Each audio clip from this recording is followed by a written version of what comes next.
Salam sejahtera bagi kita semua dan salam sehat.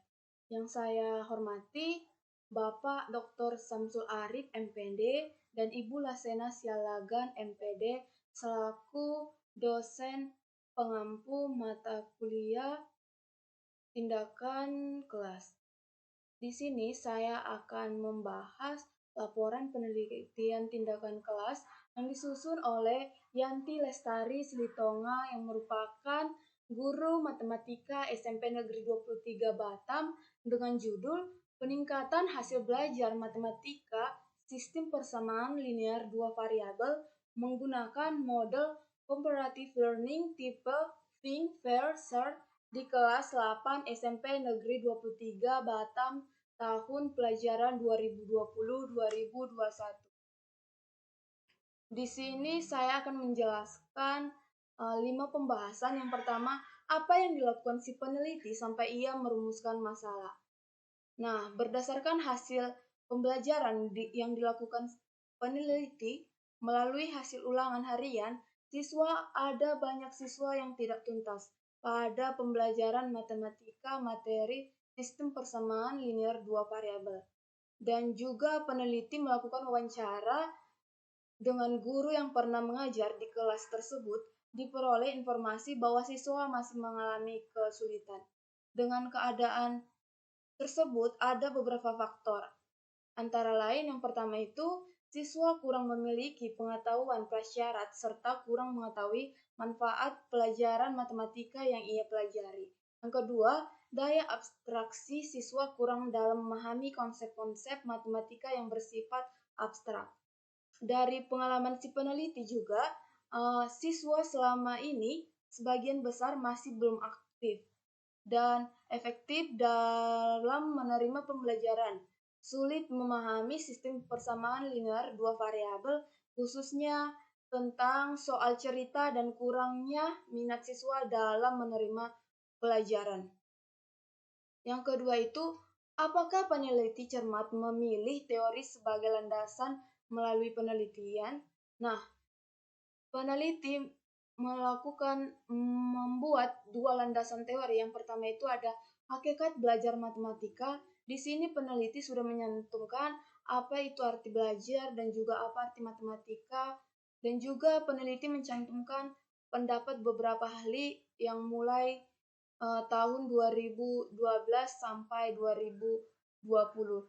Dan pada landasan teori kedua itu ada model pembelajaran Think, Fair, Share.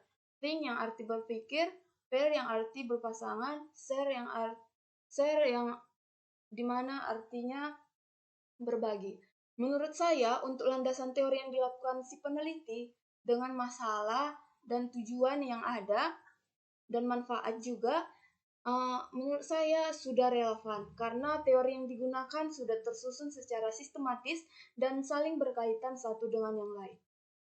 Yang ketiga, teknik dan instrumen apa yang dilakukan si peneliti dalam pengumpulan data? Teknik yang dilakukan si peneliti dalam pengumpulan data ada 3 teknik. Yang pertama itu metode observasi. Nah, metode observasi ini dilakukan peneliti secara langsung pada keaktifan siswa. Nah, bentuk keaktifan yang diamati ada 6. Yang pertama itu tanggung jawab, kedua kerjasama, ketiga rasa ingin tahu, keempat teliti, kelima percaya diri, dan keenam keberanian. Nah, yang kedua itu ada metode tes. Metode tes ini dilakukan peneliti dengan memberi lembar kerja atau kuis dengan 15 soal. Metode dokumentasi. Nah, dalam metode dokumentasi ini peneliti mencari data mengenai hal-hal atau variabel yang berupa catatan, buku, transkrip, surat kabar, majalah, prasasti, notulen rapat, leger, agenda, dan sebagainya.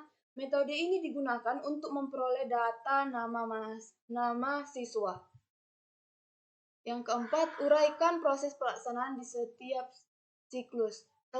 Apakah ada perbedaan? Nah, yang pertama itu ada prasiklus. Prasiklus ini dilakukan dalam satu pertemuan yaitu pada hari Selasa 4 Agustus 2020 Pada siklus ini dilakukan beberapa tahapan. Ada 2 tahapan. Yang pertama itu ada perencanaan. Peneliti bersama dengan tim melakukan perencanaan dengan menyiapkan RPP, menyusun soal, menyiapkan lembar observasi, pendokumentasian. Yang kedua itu ada tindakan. Guru memulai tindakan ini dengan mengucapkan salam, berdoa bersama-sama, mengabsensi siswa, dan guru menerangkan materi dalam kehidupan sehari-hari. Dan selanjutnya dilanjutkan guru memberikan kuis berupa soal pilihan berganda sebanyak 10 soal. Hasil belajar siswa pada prasiklus ini, banyak siswa yang tidak memahami materi. Dilihat dari hasil kuis, hanya 11 orang yang tuntas dan 19 orang tidak tuntas. Nah, dilanjut yang kedua itu ada siklus pertama. Nah, siklus pertama ini dilakukan 2 pertemuan. Yang pertama, pertemuan pertama dilakukan pada Kamis 6 Agustus 2020 dan pertemuan kedua dilakukan pada Kamis 13 Agustus 2020. Nah, di dalam siklus pertama ini ada 4 tahapan, berbeda dengan prasiklus hanya 2 tahapan. Nah, siklus pertama ini ada perencanaan. Peneliti bersama-sama dengan tim melakukan perencanaan dengan menyiapkan RPP, menyiapkan lembar kerja, menyusun soal, menyiapkan lembar observasi, menyiapkan laporan, lembar penelitian hasil belajar, dan pendokumentasian. Yang kedua itu guru melakukan tindakan. Nah, guru memulai tindakan ini dengan mengucapkan salam, berdoa bersama-sama, mengabsensi siswa, menghubungkan materi yang lalu dengan yang sekarang. Selanjutnya, guru membentuk kelompok kerja yang beranggotakan 6 dalam satu kelompok. Selanjutnya, guru menjelaskan materi sistem persamaan linear 2 variabel, lalu setiap siswa dalam kelompok diarahkan untuk berpasangan. Selanjutnya, guru memberikan LKS ke tiap kelompok yang terdiri dari 3 soal untuk didiskusikan setiap kelompok dengan pasangan. Setelah diskusi, guru meminta beberapa pasangan untuk maju ke depan untuk mempresentasikan hasil yang diperoleh.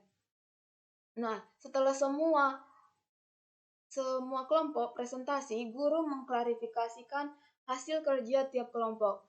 Akhir pembelajaran juga guru memberikan 5 soal secara pribadi, yaitu soal pilihan berganda untuk menguji kemampuan setiap siswa dalam memahami materi. Dalam siklus 1 ini sudah ada peningkatan kemampuan siswa dalam memahami materi dibandingkan prasiklus.